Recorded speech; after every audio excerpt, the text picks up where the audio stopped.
Hello, I'm Cindy Rampley, and I'm the broker at Tri-City Realty Services.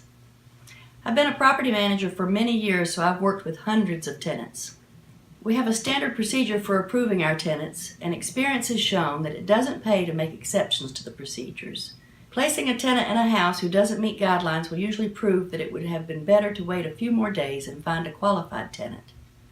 So, qualifying the tenants in the beginning saves a lot of the headaches that might come from property management.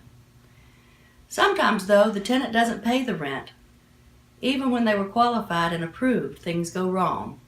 A divorce, job loss, illness. But we still have to enforce the lease, regardless of the situation. So, if the tenant doesn't pay the rent, a delinquent letter goes out on the 5th of the month. On the 10th of the month, we send a letter of demand, and on the 15th, we file a dispossessory action in magistrate court.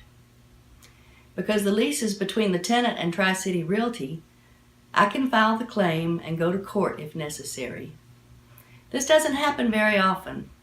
Most of the time, the tenant pays the rent before the court date and we dismiss the action. The lawsuit gets their attention, and after that, they find a way to pay the rent. Sometimes we do go to court, and the tenant can agree to a payment plan to get caught up in a short period of time. The judge will sign a consent agreement that outlines the expectations. If the tenant does not meet those expectations or fails to make a payment, then we go get a writ of possession and we get possession of the house and they have to move. But most of the time, they pay their payments, they get to stay in the house, and we avoid a vacancy. Evictions are not my favorite part of property management, but if our tenants don't pay, they don't stay. If you want more information about leasing and managing your houses, give me a call.